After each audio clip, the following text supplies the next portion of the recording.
We're going to go on without video here. Is that okay, or do you want me to do it?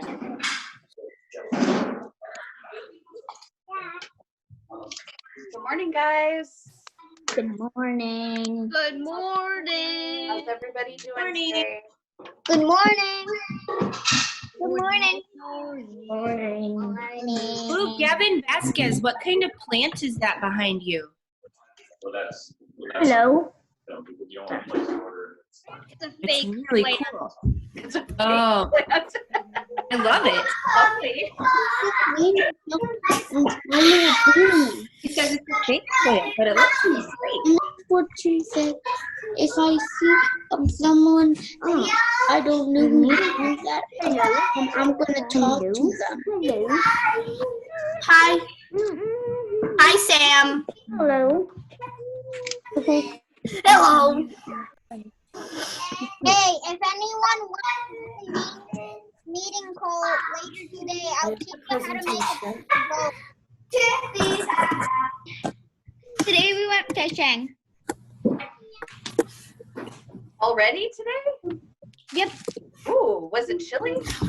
Yep. Did you catch anything? Nope. Oh, fish are probably cold too. They're all huddled together to Caught stay a bunch warm. of weeds. Miles, Henry says he's up for meeting with you later if you want. Wait, everybody Okay. grows. All right. Wow. The gang is almost all here. Excited. This one. Miles, I finished Harry Potter. Everyone. This is for two. Uh-huh. Oh Who's my calling God. me? I can't figure out who's In calling. 1 year. Mrs. Fortune, me I and guess Zaid, Alina. me and Zaid wrote about the Maya civilization and we sent it to you. I saw. It's amazing. And I loved how you two collaborated on it. That's great. Yeah. You'll have to let me know. Hi, Axel. Mrs. 14, Yes, Leo. I finished the whole book yesterday. Your new birthday book? Yeah, at late. I finished the book at my house late. Did you get to stay up a little later so you could finish it? This is Fortune. I had to fall asleep. Yeah, of course. Well, I hope it was a good one. Did you pick a good book? Yeah. Yeah? Do you think you'll read it again? Yeah. Yeah. Okay, good. I Glad you liked it. Because I don't know my mom. Okay. Well, I think just about all of you are here, so I'm going to go ahead and mute you, and we'll get right to it. Raise your hand if you already read through the presentation that Ms. Circe put together for us. Okay, most of you, good. Okay, don't worry if you didn't. We're going to read through it together now. There's enough of you that I think I will leave you on mute, and then I will unmute for discussions off and on throughout the Also space bar. presentation, or you can use your space bar, yes. Okay, so I'm gonna figure out now if I can share my screen.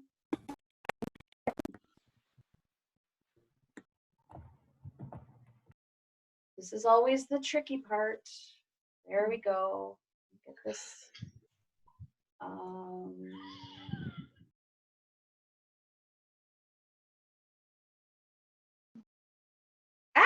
No, back. Okay, so hopefully now you are able to see the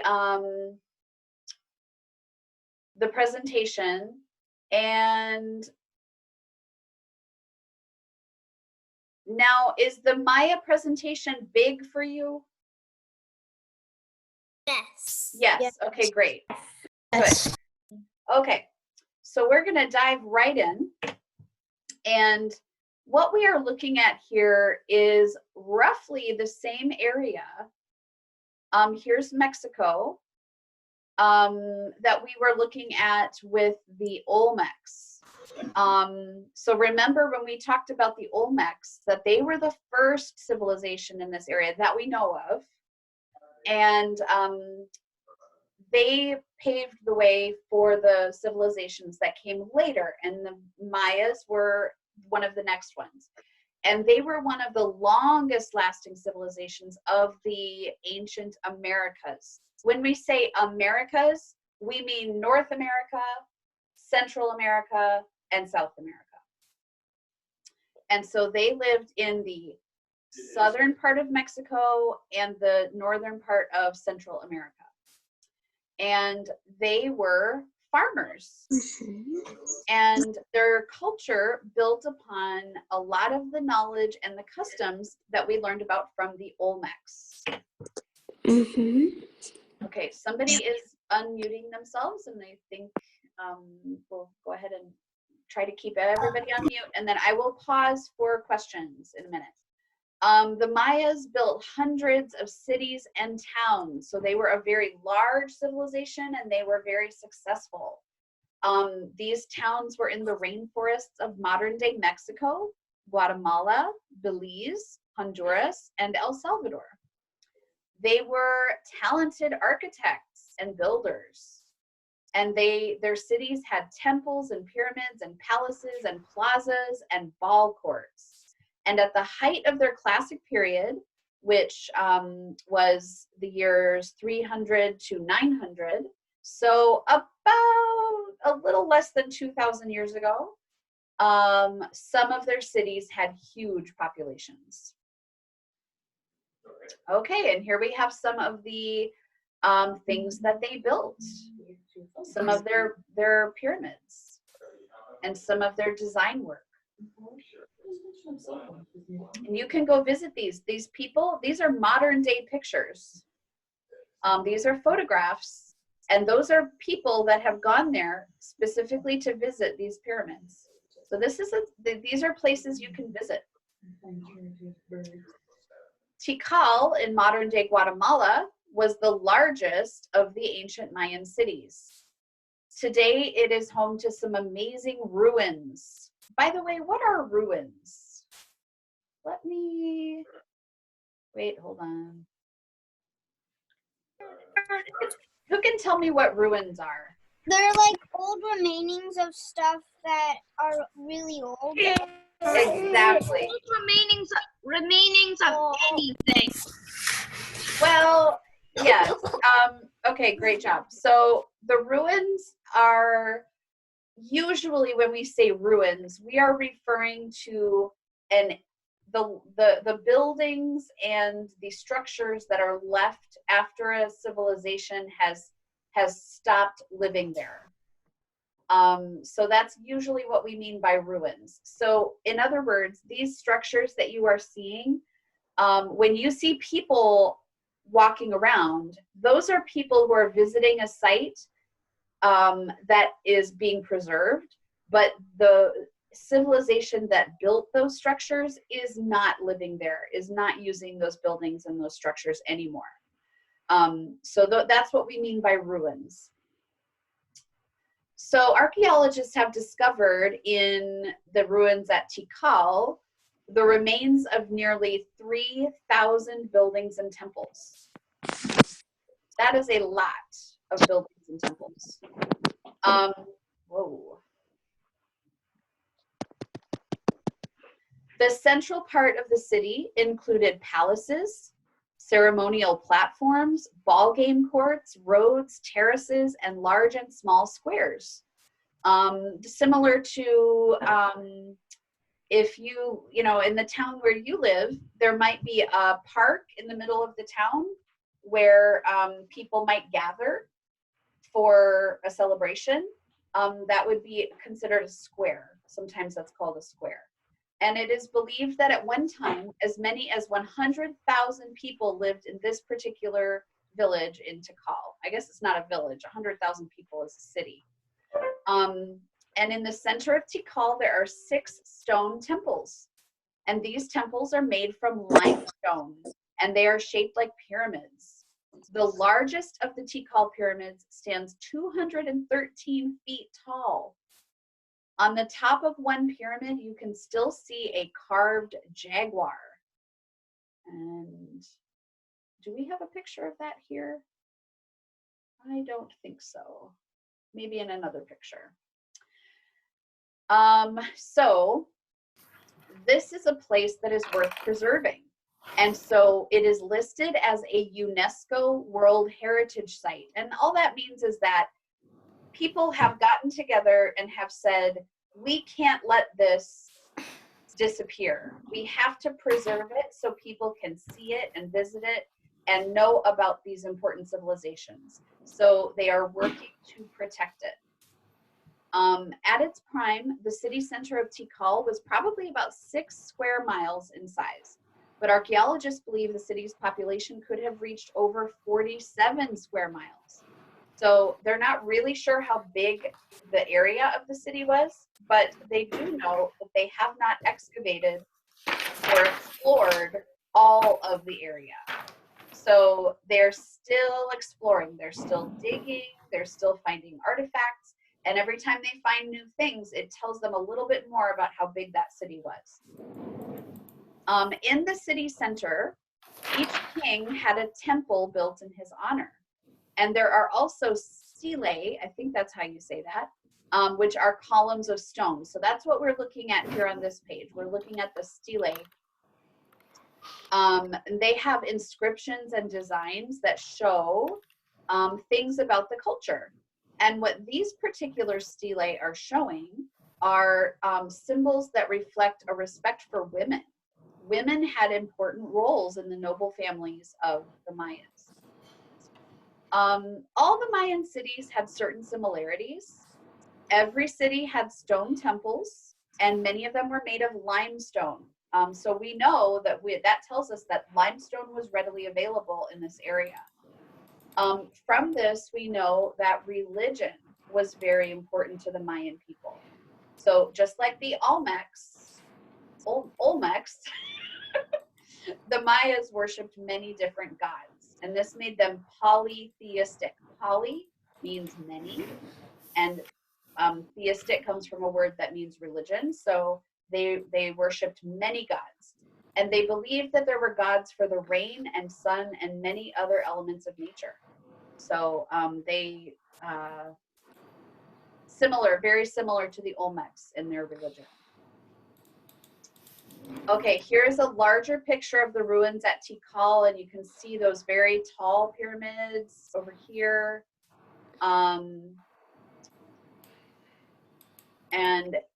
kind of where they might have had some gathering spaces or places to perform ceremonies.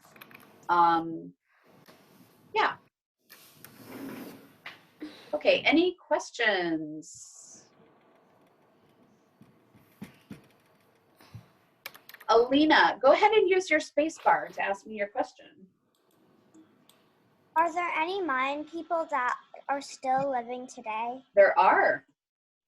There are people that can trace their ancestry back to these original Mayan civilizations. Absolutely. We're going to talk about that a little bit later in the presentation.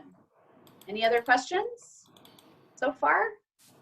Danny, go ahead and use your space bar, Danny. If you can, or unmute yourself.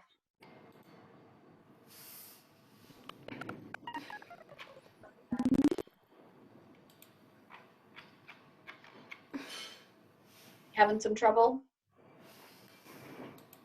Oh, I lost her. Danny, Danny, where'd you go? There she is. Okay, Danny, go ahead. What's your question? What kind of, where do they find the sculptures? I mean, where are the tallest buildings, Mayan buildings? I'm not sure I know the answer to that question. Miss Yersi and I researched just a couple of the locations. We did not research all of them. So that would be a great question for you if you're curious to continue to investigate after the presentation. There's going to be a list of suggestions for you to do some follow-up research. So that would be fantastic. Great idea. And then I believe Sama had a question. If I can find her again. There she is. Go ahead, Sama. Can you use your space bar to unmute you? I wanted to say, Are these pyramids and other stuff still standing? Yes, they are. They are. Not all of them, of course. Thanks, Sam. A good question. Not all of them are standing, but the ones we're looking at here, these are modern pictures. And you can kind of tell by looking at the people, they're dressed in modern clothing. So these are pictures that are taken. This is what it looks like today. If you went there today, you would see this. Now, of course, every structure that the Mayas built is not still standing. Some of them have deteriorated. They're very old.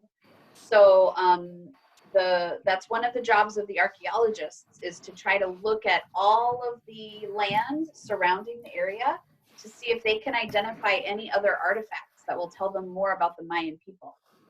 Yes, Mia. How tall are the pyramids? Well, if you remember, let's go back. Whoa.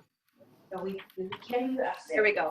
The largest one in the picture that we're looking at is 213 feet tall.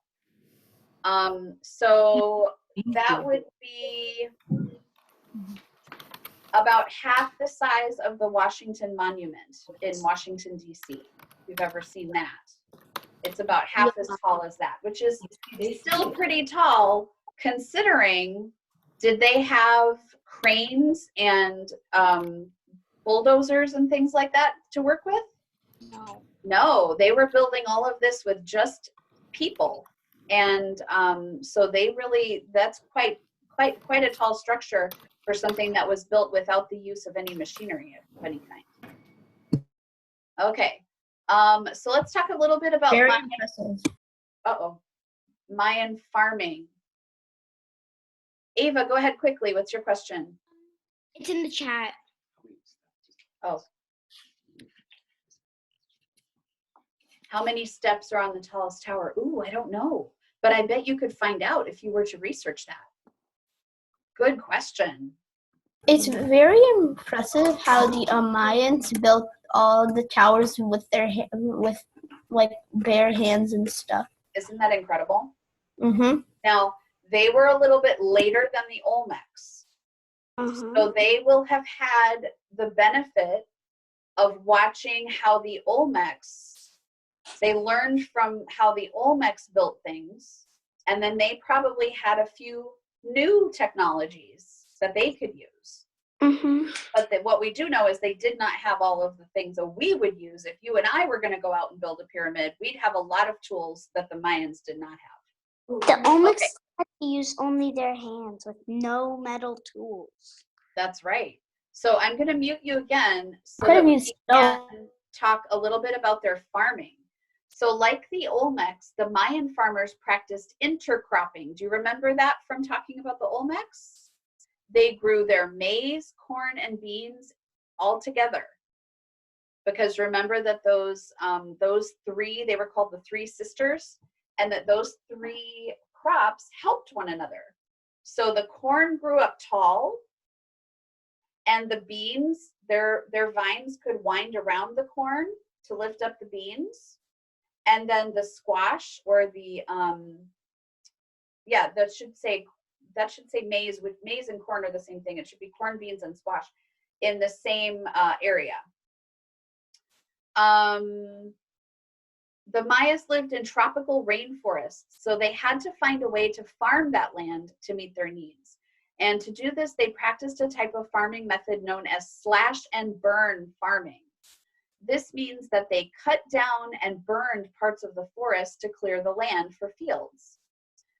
So slash and burn farming means they cut down the trees and then they burn it.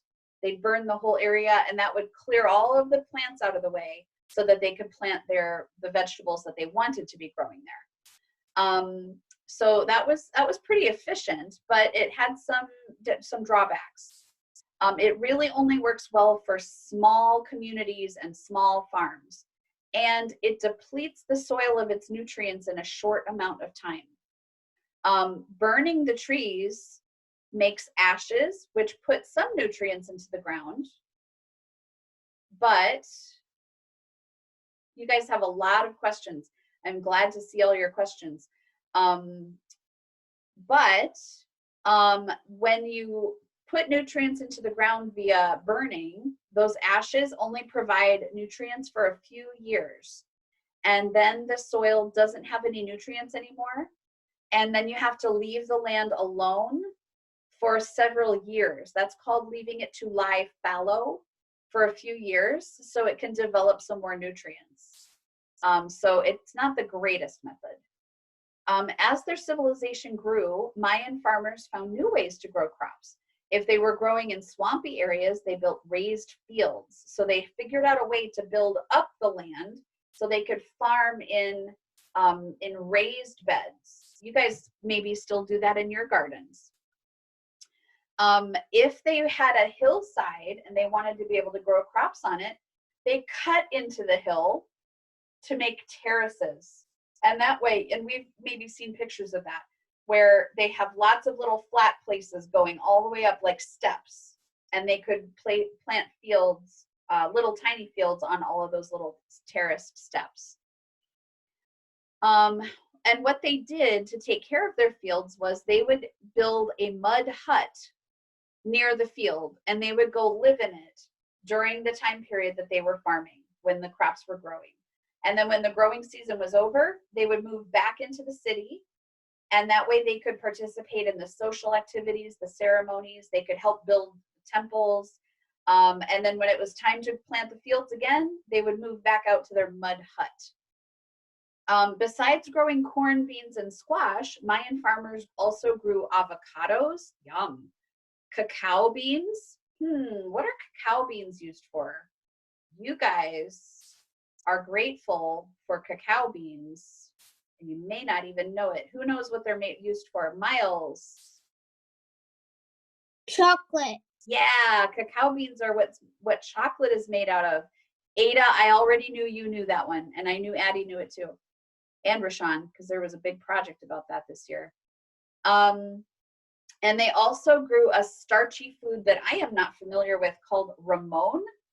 I don't know anything about ramon. Andres, do you know about ramon? I think Andres is here, isn't he? I thought I saw him, maybe not. The ramon tree, known as the yaxox in Mayan, produces a fruit that is very nutritious and can be stored up to 5 years without spoiling. And the seed from this fruit is often called a Maya nut, but it's not really a nut. It's more like an avocado or an olive kind of vegetable or fruit. Here we have a great picture of the terrace farming right here and here. This is what that terrace farming looks like. You see how it looks like steps? And each one of those steps has some plants growing on it. So that would be a lot of hard work to work on that kind of farm. You'd have to be going up and down those steps all the time. I can't even imagine how hard that would be. And then over here, we have an example of an area that has been burned. It has had the trees slashed, and then it has been burned. So that's the slash and burn method that we were talking about. Okay. Krish is asking, can people climb high on those pyramids today? Some of them. I don't think you can climb every pyramid because remember, they are 2,000 years old. So it's not safe to climb on many of them. But I believe there are a few that we did see a picture way at the beginning of a pyramid that people were able to climb the stairs. Here we have some cacao pods. That's what they look like. And if you would like to follow up on this with a project about how chocolate is made, I would highly recommend it. This is how avocados grow. We don't usually get to see this because they don't grow well where we live. But I do know that some people occasionally try to grow one inside the house. I don't know if any of you have ever been successful with that. But this is what an avocado tree looks like, and that is what they look like before you pick them. And I would like to have an avocado tree in my yard because I feel like I am always buying avocados. And then here are the nuts. They're not really nuts, but these are called Maya nuts from the Maya tree that we just talked about. Okay, we have already talked a little bit about the Mayan numerals. You remember from our story of numbers that we talked about how the Mayans had their system of keeping track of their goods that they traded and so forth. They were very advanced in their number system because unlike other ancient systems, they had a way of representing the concept of zero. And they represented it with a picture of a shell or an actual shell. And that represented nothing. And that is a very advanced concept in number systems. Many of the other number systems at that time did not have a way of representing zero. And then the rest of their numbers would be made using a system of dots. So every dot was 1 unit. So if you needed to make 4, you just used 4 dots.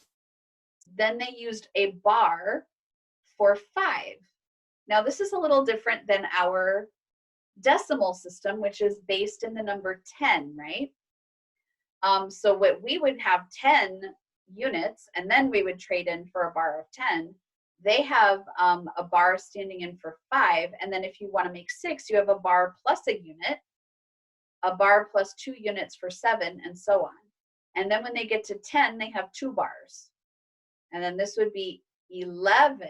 This gets tricky for me because I see bars and units, and I think this is 21, but that's actually 11 because a bar stands for 5. The Mayans used a base 20 system, a vigesimal system. There are lots of number systems that are not based in 10 like our decimal system. So that would be another thing you might like to investigate. What are some of the other number systems that are used? Base 20, how does that work? So I'd love to see some investigating about that. Okay, then here's another way in which the Mayas were very advanced. They were really amazing mathematicians. They had a great number system, but they also were accomplished astronomers. They looked at the sky and they watched the movement of the planets and they looked at the position of the stars. And because they studied the skies so closely, they developed 2 very accurate calendars. One of their calendars had 260 days. And that one was just for religious events, ceremonial and religious activities.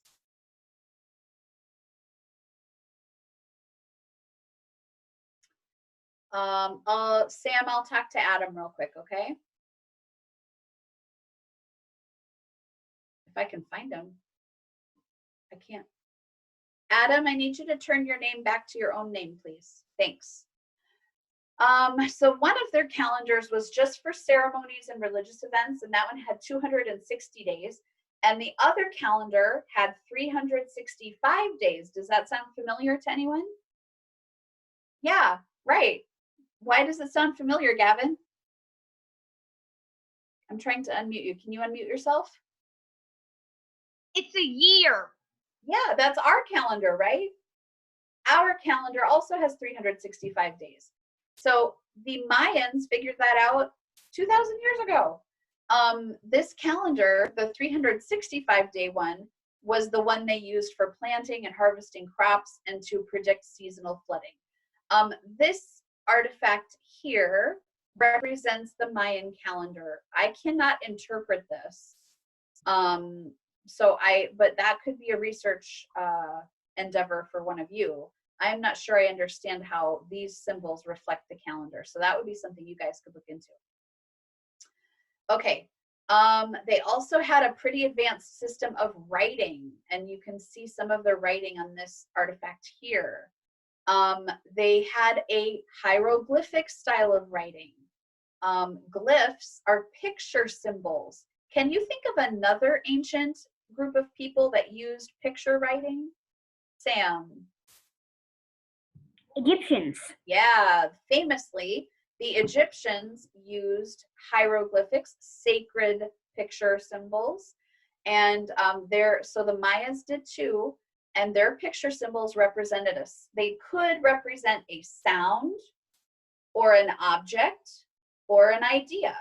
And we talked about this in our story of communication and signs. Remember how a picture of a leg could mean leg, or it could mean run, or it could mean fast, or it could mean the ol sound. And so this is considered a very advanced form of writing for the time. However, the picture writing had the possibility of being confusing as well.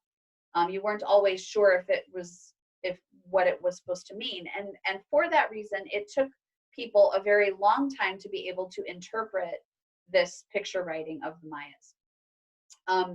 They made paper from the bark of wild fig trees. And we're going to see in the next slide an example of some of that paper. They actually could write books. They wrote their picture writing on the pages made out of these fig trees. Remember from our story of paper though, when you make paper out of essentially a vegetable matter, like a tree, what were some of the downfalls of making your paper out of that material? Does anybody remember from that story of paper? Ada. Wasn't it like if it touched water, it would just like Exactly. icky? Exactly. That was the downside. You know, that's why a lot of times if it was an important piece of writing, they would carve it in stone because then they knew they could save it forever.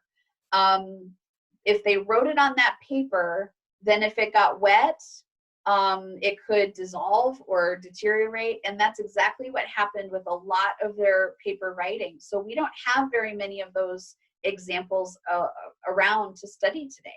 They actually think there's only about 3 or 4 pieces of that paper that they made from those fig trees. And it took them until the 1980s and 1990s before they started to really understand what these picture symbols meant. So that kind of helps you understand why the Mayans have been sort of a mysterious group of people for us. We could see their temples and we could see some of their stone structures and we could see this beautiful picture writing, but we could not interpret it for a very, very long time. And that caused people to make up a lot of stories about the Mayans and what they were all about. But now we're able to read their writing a little more clearly, or at least some linguists are. And thankfully, because of the stone writing that survives today, we have some good examples to help interpret. Here is one of the 3 or 4 pieces of that paper that remain. Here's a picture of it. So you can see there's a story of some kind being told here. Here is some numbers. So this must be, I don't know, maybe this is a receipt for some purchases. Or it could be a record of how many crops were planted that year. It's hard to tell. So around the 900s of the Common Era, the people in Mayan cities began to move away from the cities, and archaeologists aren't really sure why. So maybe the cities became too crowded, or maybe there were wars starting up and people were fighting. Or maybe the farmland around the area was less fertile, meaning the soil was losing some of its nutrients and it was a struggle to keep the crops growing there. And if they were having trouble feeding their people, that might explain why some of them moved away. And so they moved to the north and they moved to the west into the Yucatan Peninsula. And because this region has no major rivers, the new cities had to be built near deep natural wells. And one of these new cities was Chichen Itza, which became the Mayas' new capital. The Maya of the northern Yucatan Peninsula used the astronomy and the mathematics and the writing of the earlier Mayans, but they had a big change in how they set up their government. Instead of having individual kings, like every city had its own king, they set up ruling councils that would govern all of the cities and regions. So it's a little more of an organized government, a little bit more like what we have in our government. Okay, now this is very, very cool. The Maya were amazing astronomers and architects, and the pyramid at Chichen Itza, known as the Pyramid of Kukulkan, that is hard for me to say, has an amazing shadow display at the equinox. And let's talk for just a quick second about what the equinox is. Who would like to explain the equinox for everybody? All righty, Danny, go for it. It's like day and night are equal, and because the summer solstice is more night and more day, and the winter solstice is more night. Absolutely, So the great. equinoxes are like exactly the same. That was an excellent explanation. And when do the equinoxes happen? Here, Danny, I'm going to turn to Ada for that question, okay? Thank you, Danny. Great explanation. I think for spring it's like March 22nd, and for like fall it's like September 22nd. Yes, precisely. So thank you, Ada. So the equinoxes happen in the spring and the fall, and equinox means equal night. So those are the days on which we have equal day and equal night. And on those days, something really amazing happens at this pyramid. The shadows of the steps, when the sun is rising and setting in the sky, the shadows on the steps create an amazing effect. The shadow falls on the pyramid in the shape of a serpent. And as the day goes on and the sun sets, it looks like a shadowy snake is descending the pyramid steps to join a stone serpent head at the bottom of the temple. And so if you hold on with me at the end of the presentation, I did find a video that shows this. I'll try to show it to you. And there's the head. That's the serpent head at the bottom of the temple. So the shadow descends the steps like this and meets up with the serpent head at the bottom. It's very cool. I'll if you hang on with me after the presentation, I'll show you a video of that happening. Here is an observatory at Chichen Itza. Remember how the Mayans were amazing astronomers. They like to watch the night sky and track the movement of the planets. And this is where they would have done that, from this observatory. They, as we said, they're polytheistic, which means they worshiped many gods and goddesses. Religion was a very important part of their culture. And they believed that the world was divided into three parts: the heavens, the earth, and the underworld, and that these were all linked together by a giant world tree. They believed that their kings became gods after they died. They worshipped a sun god, and this was very important. And we understand, because we know that without the sun, we would have no life on earth, right? We know that. The sun allows the plants to grow, and then the animals can eat the plants, and we can use animals and plants for our survival. And without the sun, none of that would be possible. So the Mayans recognized that, and they worshipped the sun, a god of the sun, and they actually did have blood sacrifices and human sacrifices, which means that they felt in their religion that they had to kill people to keep the gods happy. So that is the unfortunate side of the Mayan religion. And we talked about that with the Olmecs as well. So the god Kukulkan, who was represented as the feather serpent that descends the pyramid, that god was important to education, to studying law, art, medicine, and agriculture and fishing. So it was a very interesting religion, and that would make a great follow-up research project for one of you. So around the year 1187, a Mayan city called Mayapan attacked and captured the city of Chichen Itza. Mayapan became the Mayan capital after that and remained the capital until the year 1450.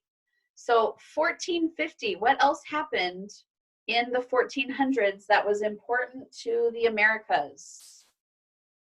Something else, a big, big deal happened in the 1400s. Ah, there we go. I see some hands. Adam. Christopher Columbus. Yes, so that happened a little bit later after this attack, and that stayed the capital until 1450, and then 45 years later, we know that Christopher Columbus began visiting the Americas, and he did interact with the Mayas during his 4th voyage to the Americas. Andres, I'm trying to unmute you, but it's not working. Go ahead and, yeah. What did you want to say? It says Christopher Columbus encountered the Mayas during his fourth voyage right on the screen. Yes, correct. That's where I just read that. Yes. Mm-hmm. Yep, thanks. As the Spanish from Spain, which is in Europe, of course, they began to explore Mesoamerica, which just means Central America. They made contact with the people living there, and we've talked about this before. We talked about this in our story in October of some of the exploration of the Americas. That when they came, they carried diseases with them that the Maya had never been exposed to. And they did not have an immunity to those diseases. And so a lot of the Mayan people passed away during this time from some of those diseases. And then, of course, the Spanish also, as was the custom of the time, took many of them into slavery. That was pretty typical for the explorers to come to a place and see a group of people and to take them into slavery and force them to work for their purposes. And so one group of Mayas called the Itzas, they fought against the Spanish for nearly 200 years. So there was a great long period of war between the Spanish and the Mayas during this time. But as we talked about before, the Mayan people really spread out. And today, there are nearly 6 million people who still identify as Mayan people living in Mexico, Belize, Honduras, El Salvador, and Mexico. And also Mexico as Hey guys, Miss Dircy and I have put a lot of lessons together in the last few days, so there's a couple typos. But many of these people that have spread all throughout Central America and Mexico, they still speak some of those Mayan languages. So here are some ideas for some research. You could investigate the names of the Mayan gods and goddesses and how they are depicted in those stone sculptures and some of that writing. You could make a poster or a book.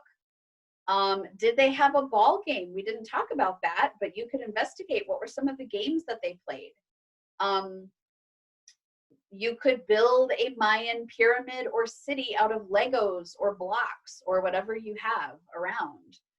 If you do that, will you please take a picture and show me? You can make some Mayan inspired art out on your sidewalk. Get that sidewalk chalk out and make it happen.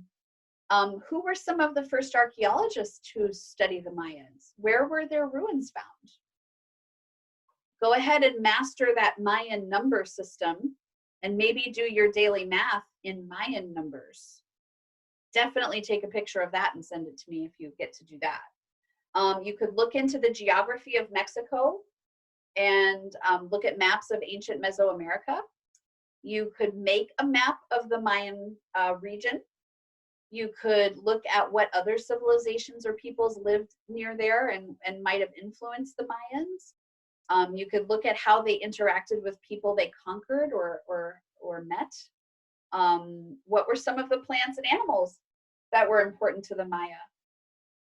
You could investigate cacao beans and how they're made into chocolate, or that Mayan nut. I want to know more about that. That's something that was new to me. What else do you want to know? Who thinks they've got an idea for some investigations after this? Raise your hand if you're thinking about investigating something. Danny. We could like try to make something, make one of the Mayan sculptures, not a pyramid, but like a sculpture of the gods and goddesses, so we can like show it to our friends. Yeah, I love that idea. That sounds like a great idea. Okay, who else? I saw some other hands. Leo, do you have some ideas?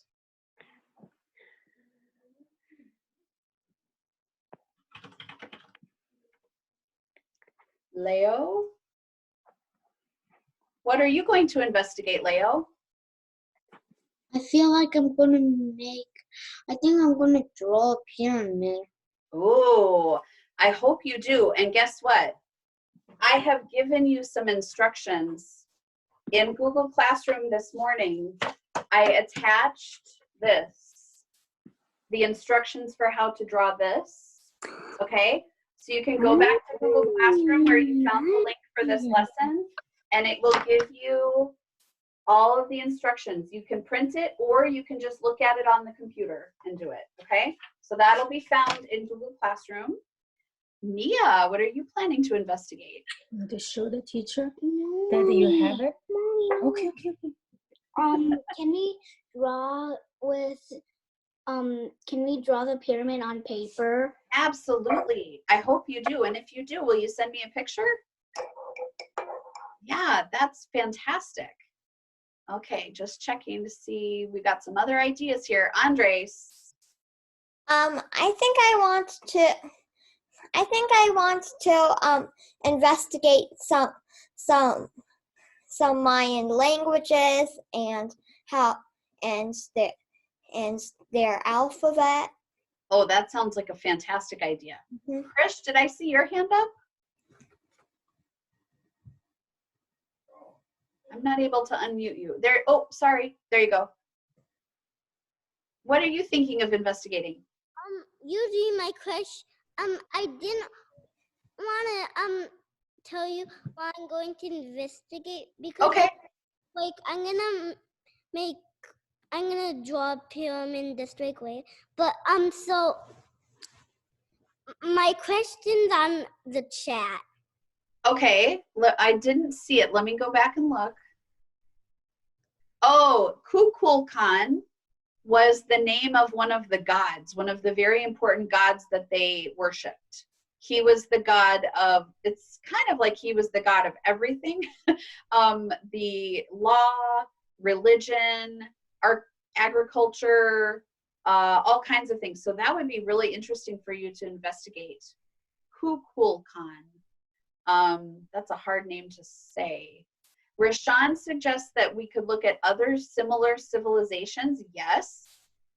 You could look at this time period, Rashawn, and this is what was happening in the Americas at this time period. But what was happening over in Asia or Africa at this time? That would be fascinating. Moises, what are you thinking of investigating?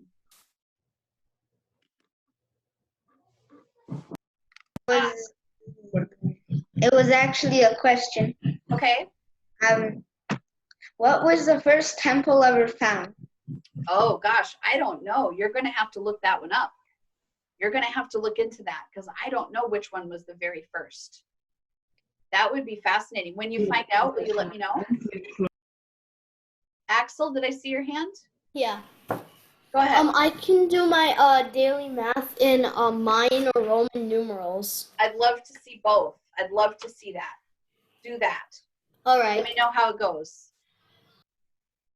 Let's see here.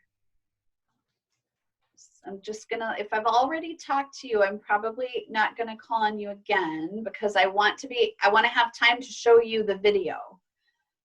So I'm gonna do a quick screen share here.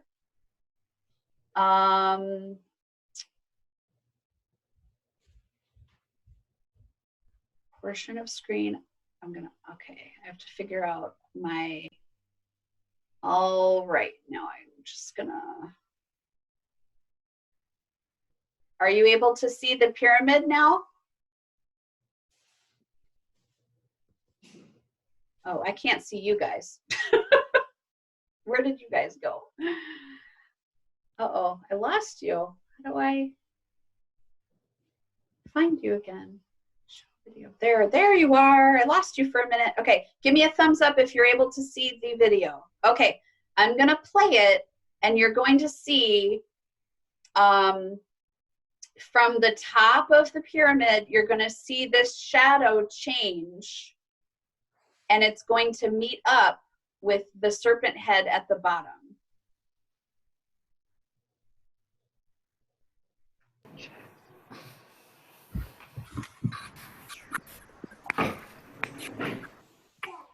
So the sun is descending in the sky, the sun is going down, and the shadow is changing, and there's the serpent head, and it turns into it connects the serpent's body with its head.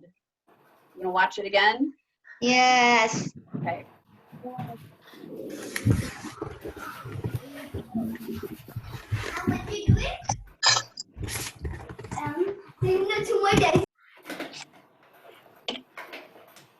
XX.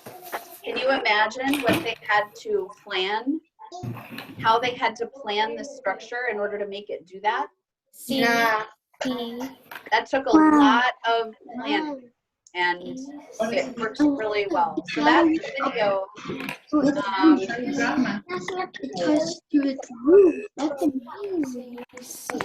That's the video that someone took when they visited that place. Okay, guys, this was a great discussion. Thank you so much for coming. And I hope you will go on to draw that Mayan temple. I hope you'll do some of that research we talked about. And I hope you have a great day. Bye-bye. And I hope to see you at Read Aloud and then again at 2 o'clock. Okay? Bye. Okay. Bye, guys. Yes, Leo? Thank you for giving me that book. You're welcome, Leo. I'm glad you enjoyed it. I hope you had a great birthday. Okay. Bye, guys. Bye.